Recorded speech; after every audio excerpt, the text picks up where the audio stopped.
dans cette base de données depuis un autre poste. Alors écoutez bien s'il vous plaît, parce que j'ai l'impression d'avoir répondu près à la même question.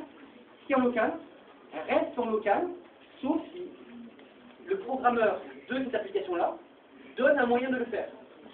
Ce qui est sur mon téléphone, là, sur cette application ici, reste mon téléphone. J'ai donné aucun moyen de l'envoyer.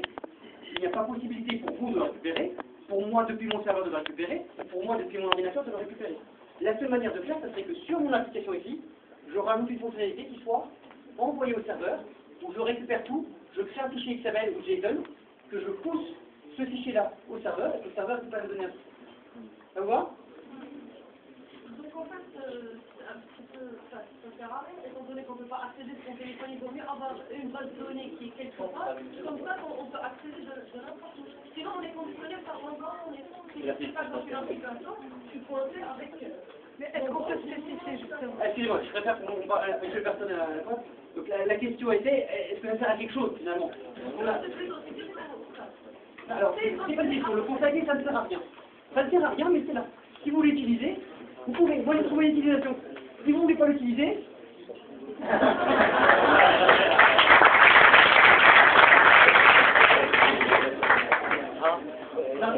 effectivement, c'est quelque chose qui n'est pas pratique.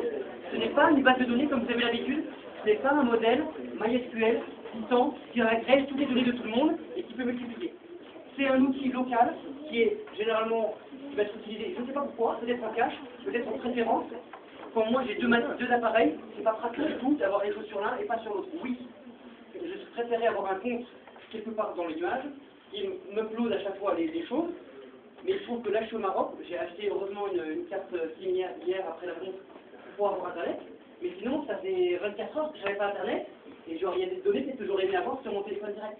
Alors, les données directes, j'avais récupéré ma présentation, je l'avais stocké en fichier, mais si jamais Google Docs présente lui, que j'ai utilisé pour faire une présentation, avait un moyen de dire stocker en local là où vous êtes, je serais super fan.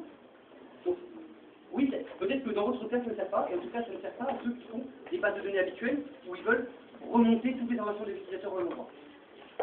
Là-haut.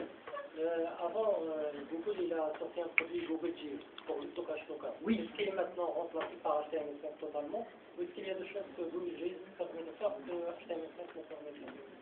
La question porte sur Google Dire. C'est une réponse sur Google Dire. Alors, une réponse sur Google Dire. Elle a été poursuivie pour Firefox maintenant.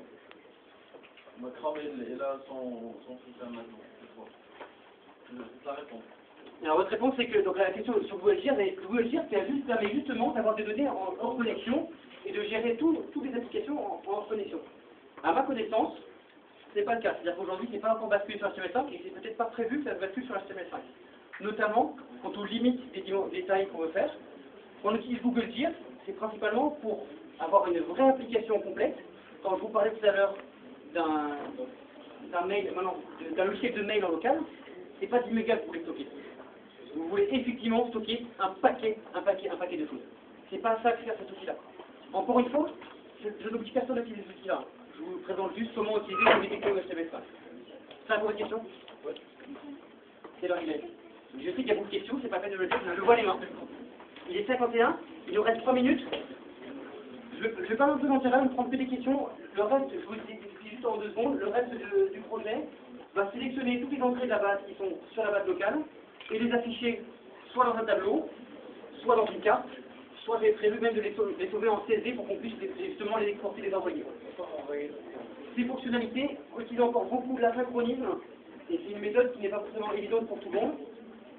Cette fonctionnalité, les bases de données en local, marchent beaucoup en asynchrone pour pouvoir gérer tout ce qui peut se passer quand il y a une erreur. J'ai fini, maintenant je prends les questions. Monsieur, je peux poser des questions, pas pour le deuxième, excusez-moi.